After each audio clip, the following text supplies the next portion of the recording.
Hello once again, my grade 7 Catlea students.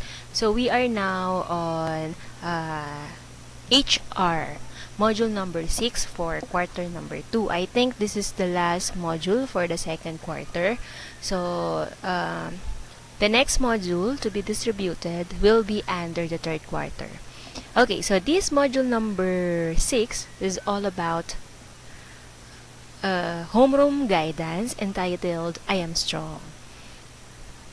Okay, so in this particular page, you can find the copyright page. In the lower part, you can find the development team, the one who wrote or made this module. On the next part, you will find again the title of this module, I Am Strong, and yung gabay sa magulang or tagapag-alaga. Because of course, since we are now in distance learning, and you will be the one to answer your module, malaki ang gampanin ng mga magulang nyo para masagutan nyo itong mga modules na to. So, kaya this one ay para sa kanila, no? Gabay sa magulang or tagapag-alaga. And ito naman po ay tungkol naman sa inyo. So, introductory message para sa inyo as learners.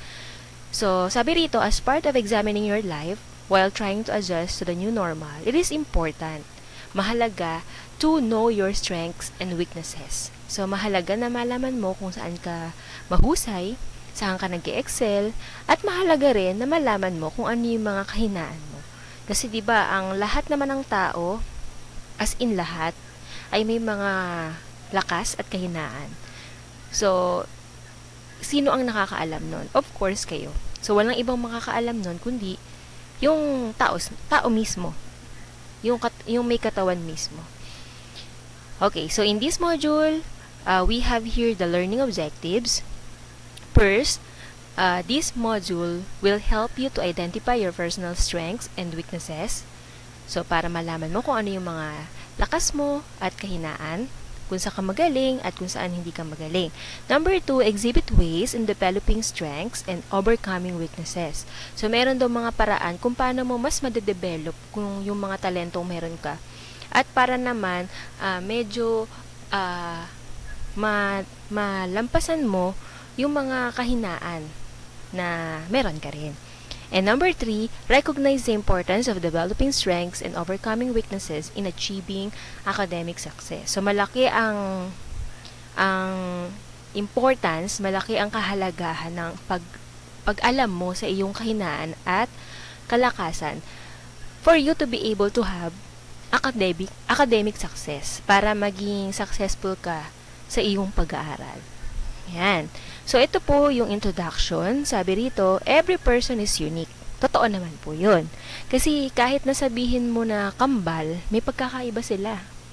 O sabihin na natin magkamukha sila physically, pero magkaiba sila in terms of pag-uugali, sa mga gusto at hindi nila gusto, and of course, sa mga strength and weaknesses nila. As a grade 7 learner, it is important that you become aware of yourself, about the things that you can do, and about your limitations. Kung ano yung mga kaya mong gawin at mga hindi mo kayang gawin.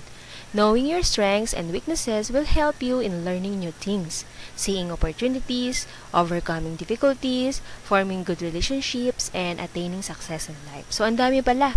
Ang dami palang maidudulot kapag alam mo yung strengths mo and weaknesses, lakas at kahinaan. Okay, so, tungo tayo sa unang activity. Let's try this. Meron ditong boxes of strength. Ang sabi lang dito, itong box na to ay kukopihin nyo sa inyong papel. At madali lang ang gagawin dito. So, mamimili lang kayo dito sa list na to kung ano yung mga strengths nyo. Mamimili lang kayo dyan. Parang ito. Ang unang nakalagay rito as example, I have a good sense of humor. Ayan. So, dito yan nakuha. So, kung gusto mong palitan, okay. Tapos, mamimili ka dito. 5. Then, after that, you will answer these questions. Kaya nga, sabi ko sa mga parent nyo, bakit hindi nyo sinasagutan? Porkit na iba. So, iba sa mga subjects nyo na Filipino, English, Math, Science, APT, LE, and so on. Si HR po ay kasama talaga. At graded siya. And more on, your opinion lang. More on sariling paliwanag. So, based dito sa 5 na naisulat mo, sasagutin mo tong mga tanong. Okay, una, number 1, what do you notice with your answers? So, anong napansin mo sa mga sagot mo rito? So, 1 to 5 na to. And next, number 2, how do you feel about your responses under column A? So, wag nyo nang isama to kasi walang column B. Chinek ko na, walang column B, column A lang. Kaya, ang magiging tanong lang, anong naramdaman mo tungkol doon sa mga sagot mo under column A? And number 3, why is it important to recognize your strengths and weaknesses? Bakit mahalaga na malaman mo yung lakas mo at kahinaan? Ayan, so, own opinion lang, then your answer should be in English. Next activity, let's explore this. So, on the same paper, you will copy this chart. Tapos, you will get your answer dito rin. Dito rin. Mamimili lang kayo. Ayan, so mamimili kayo ng 5 strengths that you think you need to have. Tapos, sasagutin nyo lang yung mga tanong. So, meron na example dito para meron kayong pattern. Halimbawa, ang strength niya na gusto niyang i-enhance or i-develop ay I like to learn new words or terminologies. Gusto niyang matuto ng mga bagong salita, yung mga bagong mahirap na salita, mga ganun. So, ito naman, I would like to enhance this because gusto kong pagyamanin or gusto kong palaguin itong kalakasan na to dahil ayan. So, ito yung example. I am having difficulty understanding lessons because I am not familiar with the words, phrases in the module. So, konektado silang tatlo. Itong first column, second column, and third column. Tapos, yung third column, how will I do it? So, paano mo i-enhance? Paano mo pagyayamanin yung pagkakatuto mo ng mga bagong salita? So, pwedeng maglaan ka ng time pagbabasa. O kaya naman, use dictionary or ask your teacher and family members to help you with difficult words. So, maglalagay kayo dyan ng 5 sagot at ito yung pinaka-pattern. Ulit, kukuha ninyong mga strengths dito. Mamimili kayo ng 5 dito, tapos sasagutin nyo lang yung second column tsaka third column. So, paano mo pagyayamanin yung strength na yon at paano mo magagawang pagyamanin yon? Yan. Tapos, meron na naman tanong na 2, sasagutin nyo lang. So, kahit sagot na lang, huwag nyo nang kopyahin yung tanong. Sabi rito, number 1, do you think this exercise can help you in understanding yourself better? Yes or no lang yan. Sa tingin mo, nakatulong ba itong activity na to develop yourself ng mas mabuti? And number 2, how can this help you in achieving academic success? So, paano makakatulong sa'yo itong activity na to para magkaroon ka ng matataas na grades or maging successful ka sa iyong pag-aaral. So, gaya nito, matututo kang magbasa or magiging libangan mo yung pagbabasa. Tapos, gagamit ka pa ng dictionary. So, paano makakatulong sa itong mga to para naging successful ka sa pag-aaral mo? Okay, next, keep in mind. So, ito po yung pinakapaliwanag sa module na to. Na meron na naman tayo ditong tinutukoy na strength as acronym. Acronym, may mga meaning yan. So, sabi rito, ano ang pagkakaiba ng strength sa weakness? Pag sinabing strength, ito yung mga aspeto na kung saan magaling ka. Na nagpe-perform ka ng mabuti. At yung weaknesses naman, ito yung mga aspeto na hindi ka ganong kagalingan. At mahalaga daw na matutunan ng mga batang katulad nyo or kahit na sino na matransform yung mga weaknesses sa strength. Kasi, pangit naman kung forever mo siyang weakness. So, try nyo i-improve ang sarili nyo para maging strength nyo yung mga weaknesses nyo. Ayan, kaya nga, meron tayong ganitong activity. So, ano yung strength na acronym? Pag sinabing S, social skills. So, yung pag sinabi mong social skills, ito yung pakikipag-usap sa ibang tao, pakikisalamuha sa mga grupo, talent. So, ito yung talent, kung anong meron ka. Kung saan ka magaling. O kaya naman, kung saan ka hindi magaling. Halimbawa, magaling ka mag-acting. Hindi ka naman magaling mag-bake. Mga ganun tipo. Magaling ka mag-guitar. Hindi ka naman ganun kagalingan sa pagkanta. Mga ganun. So, meron tayong mga talent na kalakasan at kahinaan natin. Resilience naman, ito yung abilidad para makarecover ka sa mga difficult situation. Kung madali ka bang makarecover sa mga problema dumating sa buhay mo, or hindi ganung kadalian sa pag-recover. So, kapag madali ka mag-recover, yun yung strength mo. Kapag naman yung ability mo to recover ay matagal, yun yung weakness. Kaya kailangan i-work natin yun kung yun yung weakness nyo. Bawa, nagka-problema or may namatay sa pamilya, ang tagal mo makamove on. So, mag-work ka dun. I-work mo yun na maglibang-libang ka para mawala yung attention mo doon, or maglibang-libang ka para hindi ka na malungkot. Emotional skills, ayan, so being a good listener, magaling ka ba sa pakikinig? Sensitive ka ba sa pangangailangan ng iba or hindi? So, yun yan, naalamin nyo yung mga strengths and weaknesses nyo. Numerical and logical skills, ayan, magaling ka ba sa numbers? Magaling ka ba sa patterns? Ayan, magaling ka ba sa pag-solve ng mga puzzles, mga riddles?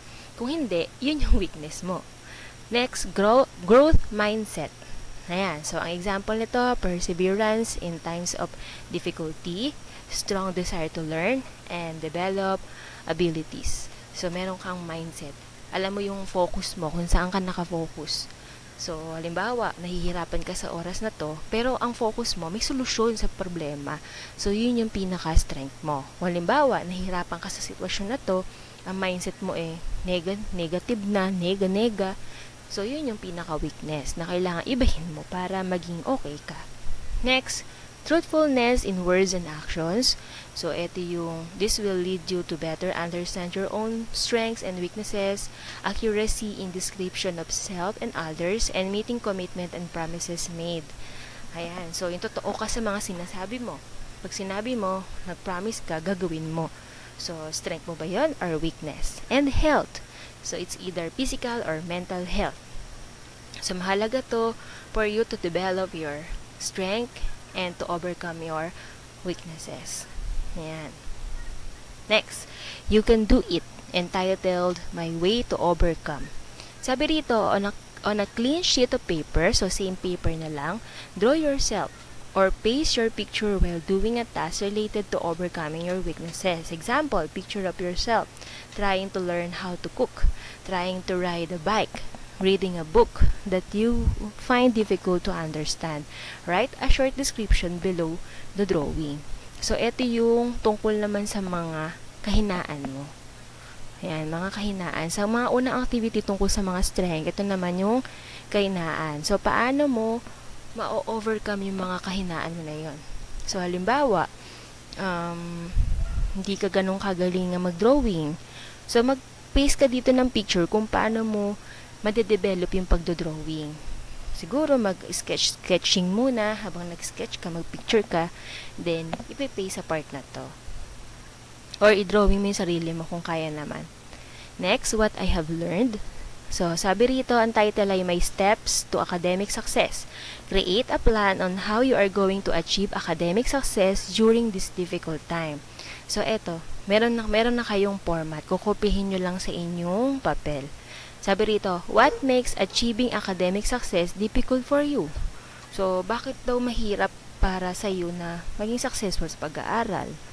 Next, number 2, what do you need to do first to overcome it? So, ano ang una mong dapat gawin para malagpasan mo yung mga balakid na yun sa pag-aaral? Number 3, what do you need to do last? Ano yung huli? Ito kung ano yung una mong dapat gawin, at ito yung kung ano yung huli. Kung ano yung huli mong dapat gawin para ma-overcome mo, para malagpasan mo yung mga balakid, mga difficulties na ma-experience mo para maging successful sa pag-aaral. And last one, what do you plan to do? What do you plan to achieve? So, ano yung plano mong ma-achieve? Siguro, kung short term lang siya, plano mong ma-achieve na makatapos ng grade 7. O kaya naman, plano mong makatapos ng pag-aaral to become engineer someday. O, pwede yan. And ito naman, the last part, the last activity, share your thoughts and feelings. And the title is, Why Do I Have to Overcome My Weaknesses? So, again, kukopihin nyo lang to sa inyong papel, tapos, pipilapan nyo lang. Sabi rito, 3 important things that I learned from this lesson. So, ano yung mga natutunan mo sa lesson na to? Sulat nyo lang dito. Tatlong natutunan. Tapos, number 2, 2 things that I want to learn more. So, ano pa yung gusto mong matutunan? 2. And, how do I feel about this lesson? So, ano naramdaman mo habang ginagawa mo tong module na to? So, I hope everything is clear, pero kung hindi naman malinaw ang mga bagay-bagay, you can privately message me. O kaya naman, pwede mag-message sa ating HR GC. Okay, goodbye everyone.